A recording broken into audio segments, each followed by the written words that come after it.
Hey folks, back with another video. Let's dive into what stories got my attention today. Seems it's a regular for some time that I begin my story, and it always starts with the Caucus region, the Armenia-Azerbaijan conflict. The Azeri defense ministry has accused Armenian forces of shelling its positions in the Garanboy, Terter, and Aghdam regions of Azerbaijan overnight and the Aghjebedin region on Monday morning. Shelling has also hit areas deep inside Azerbaijan, the Azeri authorities have said, which is has increasing concerns for the Azerbaijan about the security of pipelines that carry Azeri natural gas and oil to world market. However, as usual, Armenia has denied these accusations. So far, Baku said on Saturday that 60 Azeri civilians had been killed and 270 wounded since the fighting began, and it has not disclosed its military casualties as usual. Now, the Nagorno-Karabakh says that 710 of its military personnel have been killed and 36 civilians. Moving over to Thailand, which seems another regular. Thailand's Prime Minister Prayut Chan-o-cha has called for a special session of parliament as protesters planned more rallies to demand his resignation, the release of jailed activists, and reforms to the monarchy. Now, the police said that approximately 20,000 people protested across the capital on Sunday, while the activists and local media estimated them to be much bigger crowds. Now, as the protesters prepare to rally again on Monday, Prime Minister said that the parliament, which is currently in recess, would be recalled to discuss how to reduce tensions.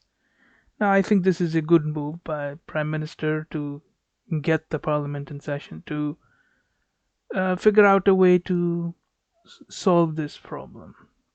Now, the protesters, in connection with their reforms for the monarchy, they want to abolish a defamation law that shields King Maha Vajiralongkorn from criticism. They want greater transparency of the royal finances and for the monarch to stay out of politics. Now, the movement appeared to be gaining traction across the country, with smaller protesters taking place on Sunday from Phuket in the south to Khon Kaen in the northeast. Now, transparency of the monarchy is something that I would uh, wish that the Thai government just uh, just approved of. I mean, there's nothing, the monarchy shouldn't be concealed in some kind of veil from its own people. Now, as far as releasing the activist is concerned, this is delicate, and I would urge the police to release them, but according to the law, but also keep in mind that they need to be compassionate as well. While but either way they decide, they need to balance the law and compassion. And moving over to the Far East, Prime Minister Yoshihide Suga, who is on his first overseas trip since taking office, and his Vietnamese counterpart Nguyen Xuan Phuc on Monday agreed to cooperate on regional issues, including the South China Sea, where China's growing assertiveness in disputed waters has drawn concern from its neighbors. Now, Prime Minister Yoshide Suga called Vietnam a quote cornerstone of efforts to realize a free and open Indo-Pacific and vowed Japan's continued contribution to quote peace and prosperity in the region. End quote. Now he also said that the two countries had agreed in principle on a military pact that would enable Japan to export defense equipment and technology to Vietnam, including patrol planes and radar. Now I think the strategy of strengthening alliances with trade and get the two countries' armies to cooperate is good insofar as to build what is known a credible deterrence. Hopefully, should we would avoid using this deterrence.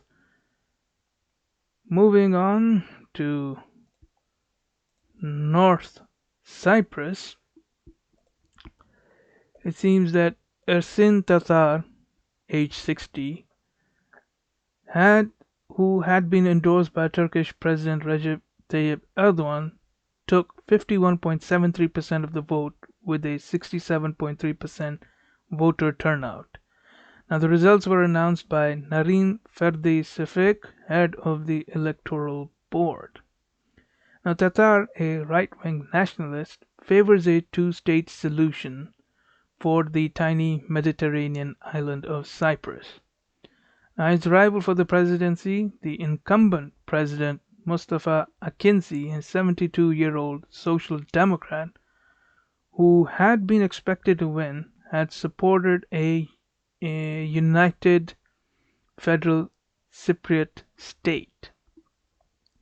Now the island has been split along ethnic lines between an internationally recognized Greek Cypriot government in the south and the breakaway Turkish north since the 1974 Turkish invasion. Now the north was occupied by Turkey in reaction to a coup that aimed to annex Cyprus to Greece. Since unilaterally declaring independence in 1983, the Turkish Republic of Northern Cyprus, which is financially supported by Turkey, is only recognized by Ankara. Now, this is another country where Erdogan has his hands full. I would urge Erdogan to let the Cypriot people come to their own decision, and he should not intervene in their domestic matters. Moving on to some more good diplomatic news, Israel and Bahrain on Sunday formally declared that they have made peace and established formal diplomatic relations. This is the fourth such agreement between the Jewish state and an Arab country, namely the Egypt, Jordan, UAE, and now Bahrain. Now, at a solemn ceremony in Manama, officials from both nations signed 8 bilateral agreements, including a joint communique on the establishment of diplomatic, peaceful, and friendly relations. Now, in that document, signed by the Prime Minister Benjamin Netanyahu's National Security Advisor Meir Ben Shabbat and Bahraini Foreign Minister Abdul Latif bin Rashid Al Zayani, the two countries promised not to take hostile actions against one another and to act against hostile actions by third countries. Now, the document also says that the two parties will, quote, continue their effort to achieve a just, comprehensive, and enduring resolution to the Israeli Palestinian conflict, end quote. But it does not explicitly mention the goal of Palestinian statehood or a two-state solution. Now, the other agreements, memoranda of understanding, dealt with bilateral cooperation in various fields, including civil aviation, communications, agriculture, and technology. They were signed by the Director Generals of the relevant ministries from both countries. Now, none of the agreement's full text has been released. The joint communique, the centerpiece of the budding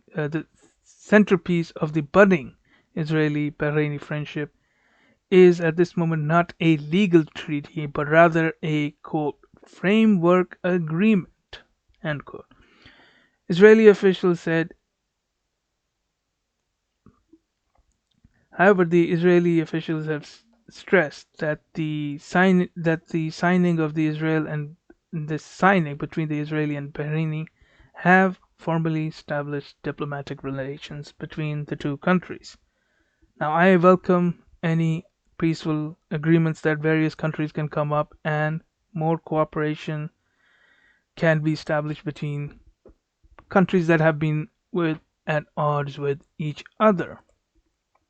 It is hopefully going to be a, let's just say, a positive for other countries to make a deal with Israel and get over this old hostilities.